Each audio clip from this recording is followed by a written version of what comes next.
Infighting alert. Infighting alert. Right on right violence. Also profanity alert. But infighting. Okay, that's enough of that. I'm gonna put my earphones in a minute when I'm doing this video. I wanted to talk about, I did my video last night and I was wearing the Alex Jones shirt that says, you know, we're all Alex Jones. And I wanted to prove to you that you don't have to agree with everybody to stand up for the message. And it said, don't censor me instead of don't tread on me. And I'm a sucker for the, you know, snack life. But rant, inbound. I'm going to go ahead and play them first, the videos. And let me see. There we go.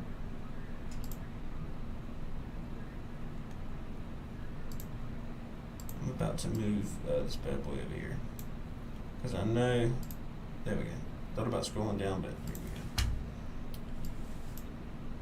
go. I want to do the chronology first. This is Captain Mike Maloney. All right. But listen, here's Owen. Let's talk about Alex Jones. See, Alex Jones apparently recently went on another rant about me, like loving Hitler or something. But remember, the Owen Benjamins of the world, talented comedian, nice guy I had on, till I found out he was saying Germany had a great leader in the early 40s. Bullcrap. Hitler was a psychotic demon. Both my grandfathers almost died fighting him. Here's a funny joke. I got to preface this by saying a joke, because someone like Alex Jones will take this out of context and try and smear me with it. You know, I used to like Adolf Hitler until I found out he didn't really kill 6 million Jews. It's hilarious. The joke he was referring to out of context was, people say Donald Trump is just like Hitler. That's not fair. Hitler was a great leader. These are basic. Yes, I wrote the latter joke. I didn't write the first joke. Someone wrote that in the comment section. I laughed my ass off. But of course he took that out of context. Okay, and so I just wanted to play that to show you. That's not the video I took out of context, but the video I couldn't find of him on the 4th hour either. Alex Jones had removed it, and he's not on YouTube, and so I'm trying to find. It was definitely over a month ago, and I can't find anything on the General Shepherd or any of these other, you know, people that are doing their part to keep this stuff alive on YouTube, especially after the recent ban we talked about, where you get in trouble for talking about them. How long will that go until it's on YouTube, operating that way? So I wanted to just use that because I couldn't find his clip, but I saw that on the Owen clips he had already got that. But I was watching Alex Jones today. I went to click in on him, and I hadn't been watching him in a while, and it's nothing to do with this beef, okay? There's been a lot of other crap in between people. The thing is, when you're like me, not me, but what I'm going through, and especially now that I'm doing my own stuff, you don't have time for everybody. And the more people in your journey you like, it's like with music. You say, oh, Led Zeppelin's my favorite band. Then you'll go down the road and start learning Jimi Hendrix, and you'll go, well, Jimi Hendrix is my favorite band. And then you're deciding, you know, and you're figuring out how much time you're going to spend playing each person's music, or, you know, which one do you really like the best.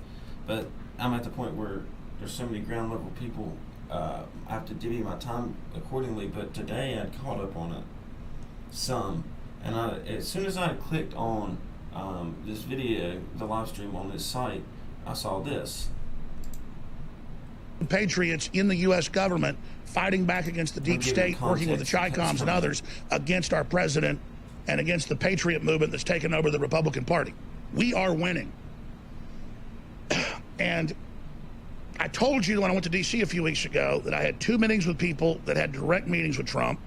I had another meeting with someone who had been involved in the joint meetings and was writing briefings to the president.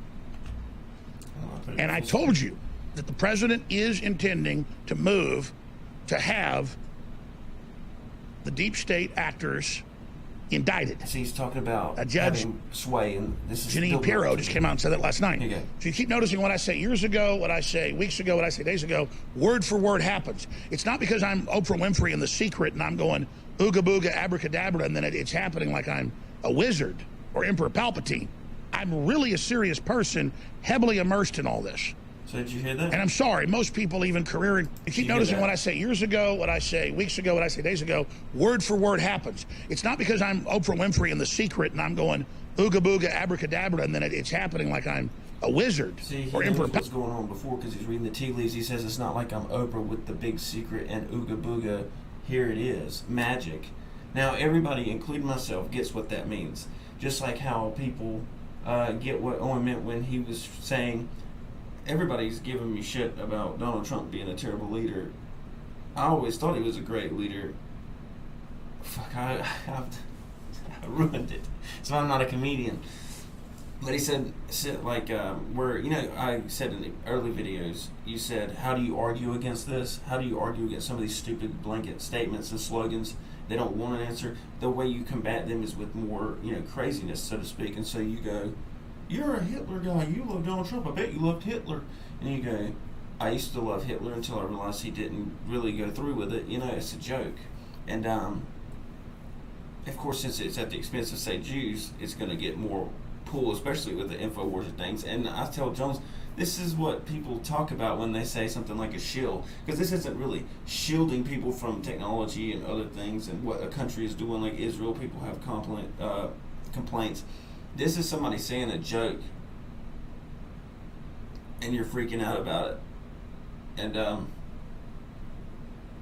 as far as people saying burning bridges, I don't say it's burning bridges on Owen's part when he's talking shit, because that's a dirty thing to do. Of all the things, people say it's such a petty thing. That's the point.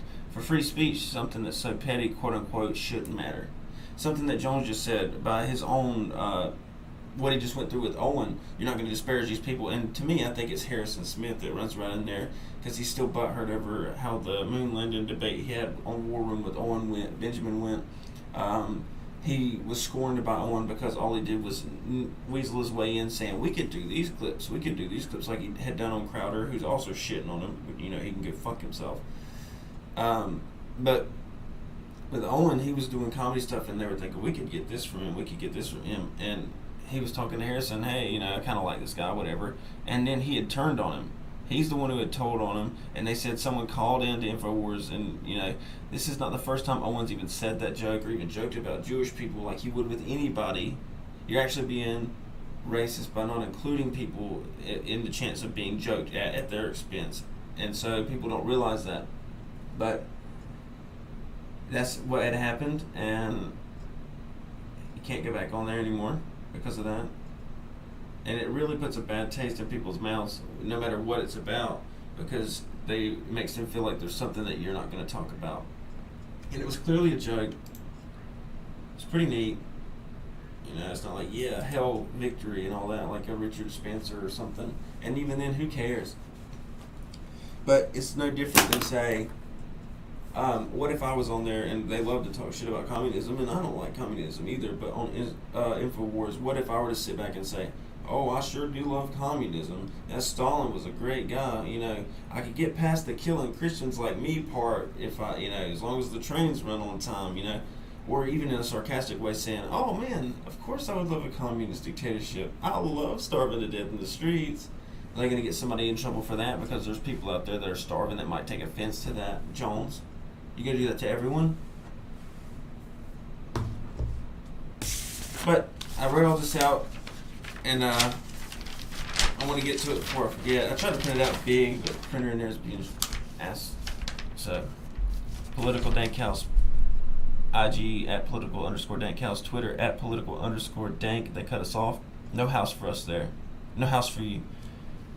Aaron Humperdinck, which is me, Dylan James, IG at One Man Carnival with the underscores. That's my personal Twitter, personal DJ Line Barrier, or One Man Carnival for the art. I'm working on it. And Gab under the same name, but with the underscores. Pause it if you can't see it, but we'll figure it out. We'll put it on somewhere.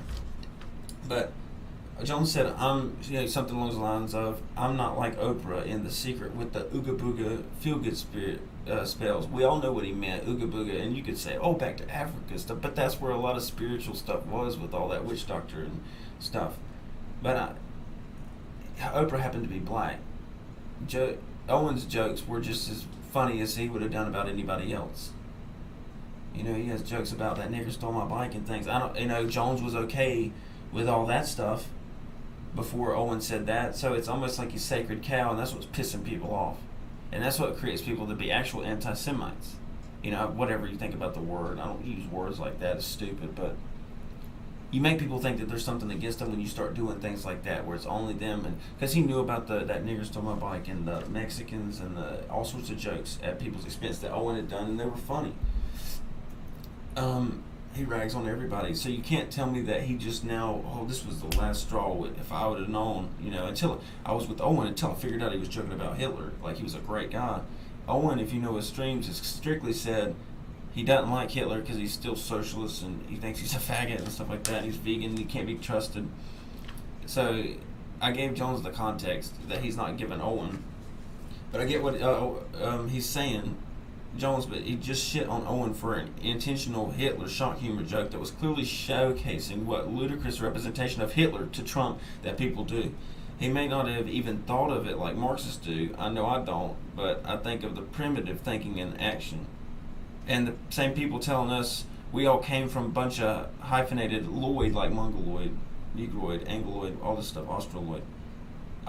Monkeys are the same ones applying it to only one race, like a real racist would. It's nuts, isn't it? You say Ooga Booga, they think monkeys, they automatically think blacks. But the same people, the higher ups, they're evolutionists, they think we all came from monkeys. Why can't you call everyone a monkey? This was the same thing that happened with the Valerie Jarrett. I might get into it. Ron Perlman, who ironically was running his mouth about Trump, he's white. He looks like a gorilla more than anyone I've ever seen. So what are you going to do? And that's what pissed me off about the Roseanne thing, really, that I'm talking about. That also includes Jones and especially Owen Benjamin, who states it was a big win for the left, Owen does, because Roseanne didn't back down immediately and then gained support and then cowered in fear. It would have been just better if she had just been over right then and not got everybody on the wagon, because people stood up for her. And I think that Facebook and these other outlets dinging Jones is wrong, of course. What are they afraid of? He's not even as woke as you can get. And to those who say, gatekeeper, he's more prominent than you, and that's not shitting on you, but he's more prominent than you, and you can say that that's because he sells out, whatever. But if he gets destroyed in an algorithm, then they will make it harder for me or you, because we're not even set up that way. We're not, sold out to someone, as you might say, or we're not, established over 20 years' time. So it's stupid to say, you know what, fuck it, cut the limb off that I'm also sitting on just so you'll fall. People try to say, well, they just find so-and-so like a more quote-unquote woke or more hardcore person. They might find so-and-so faster due to InfoWars not being in the way, or other people.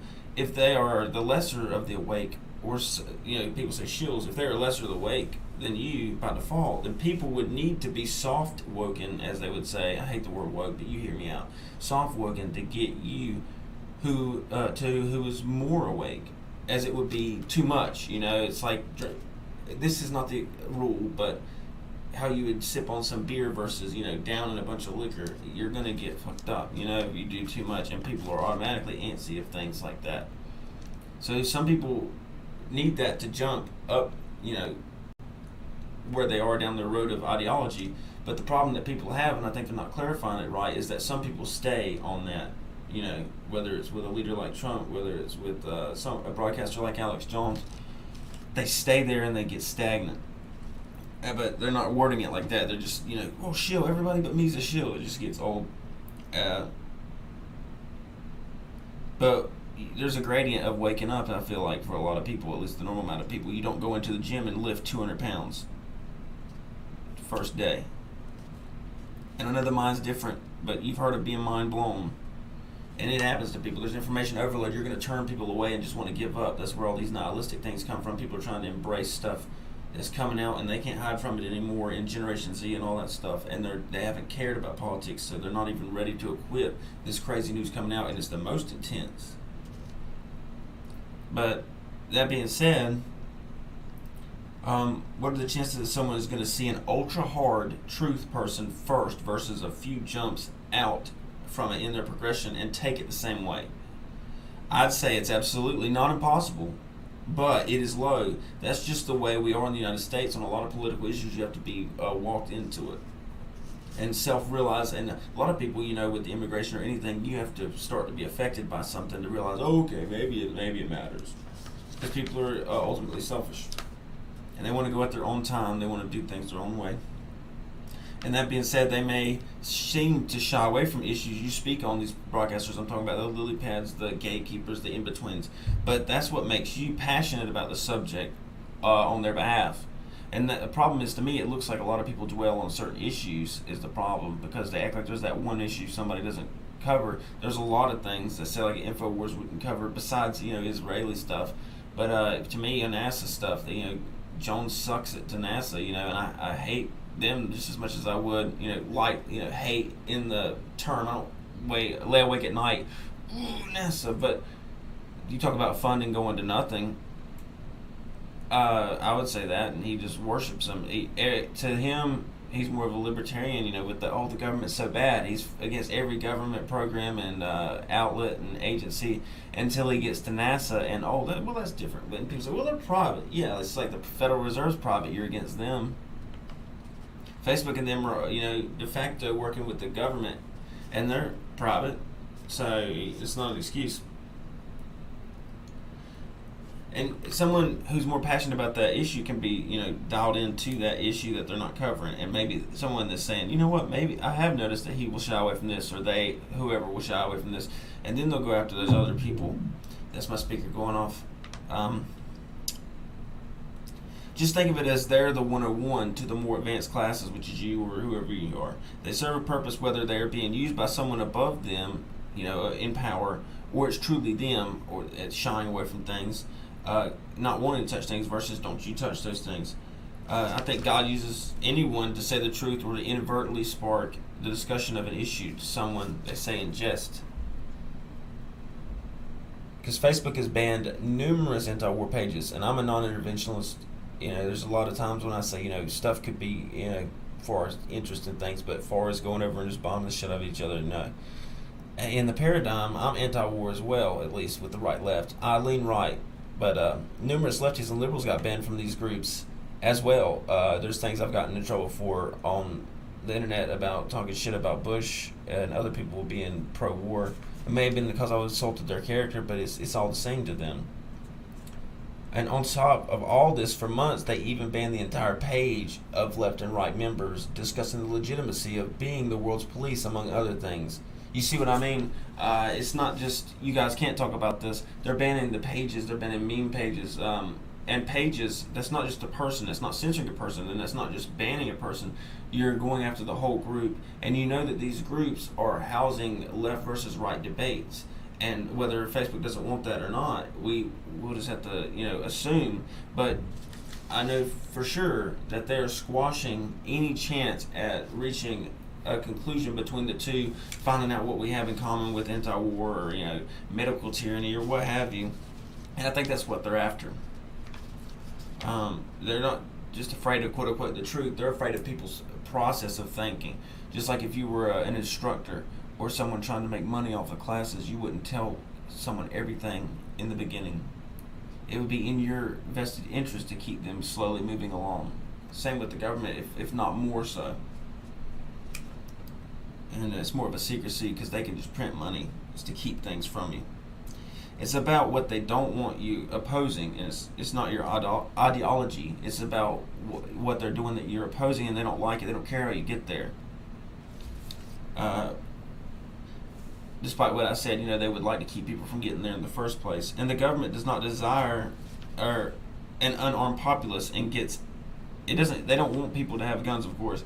And it gets an even bigger erection, the government does, when you desire to do it yourself, like Australia and all these other places. We're going to turn our guns in. New Zealand, that's like magic to them. They can get you to hurt yourself, do what's against your own best interest. The government's outside of heavily blue areas here in America and other places, but for America, in my case, because I can speak for it, they don't care about you having these things as much as the federal government's military-industrial complex cares about foreign interventions, which at this point are all entanglements. And I think people are slowly realizing that that's not, what is in the vested interest of people that are left or right. It's not making our farms great again. It's not doing all these things. It's not helping our schools. You know, I am about school. You know, I am, but it's not going to infrastructure. It's not, and all these things are keeping us squabbling over stuff that's not important, petty squabbles. And I see the same about the Jones thing. The way he approached it, it was just the dumbest thing to get after someone on. And you know, Crowder went after Owen because he questioned, you know, NASA's legitimacy and what we've done in the '60s with the moon and all that stuff. And he had a personal, you know, a butt hurt because someone in his family is an astronaut, and he couldn't handle whether they were a liar or someone saying that they didn't do that. It's just like with the Jones, you know, he pulls out the grandparents. My grandparents fought the Nazis. You know, it's just kind of weird to do that. It's just so dated, and that's coming from someone like me. We usually say, well, the left, they all the time, emotion, this and that. Right-wingers need to stop it too. No one cares. That's not you, Jones. You're not your grandfather. You're not your grandparents. And you saying, well, my grandfather fought the Nazis. That doesn't give you superiority over to tell Owen what jokes are or aren't funny. You should have discussed it with him in private and said, you know, can you tamp this down? I know Owen would. And if he wouldn't, then it would have been his choice. But you can't just sit there and say, well, I used to think it was funny until this. Because he made fun of all sorts of people. I'm not a fan of Muslims, but he made fun of Muslims and all sorts of other people. And Jones was fine with it. And I think it's real shitty because it's affecting someone's reach. It's affecting someone's, what do you call it? Not notoriety, but their persona. You're affecting someone's character. Because a lot of people will watch Alex Jones and see that and think, and they're not going to go to Owen and see the clip. And Jones won't even show from his own show what the clip was. There's a lot of times he'll take the clip off if he, you know, it's bothered him like that. Or someone in his company will do it. I think Jones is so busy he wouldn't notice a lot of stuff like that. It's, you know, people in the company saying, oh, I want to joke about this. So you need to get those shitheads in line, Jones, if you're going to do that. Because I thought that was a real shit move. It's going to cause a lot of people to question how you are towards the fight, and not, oh, well, he won't touch this, he doesn't have a sense of humor. But of all things, you know, it's just something so petty. What are you going to do when hard information comes and we have to embrace these uncomfortable truths? How are you going to handle that? But I think I've said all I had to say. Here it is, at political_dankhouse on IG, Twitter, at political_dank. On YouTube, I'm at Political Dank House, and down here I'm at Elron Humperdinck on my personal on YouTube, the shithead account. IG is at _man_carnival. Twitter at DJ Linebarrier, at one man carnival none. No underscores. Gab is at _man_carnival. And so you guys tell me what you think, and I'll be glad to hear it.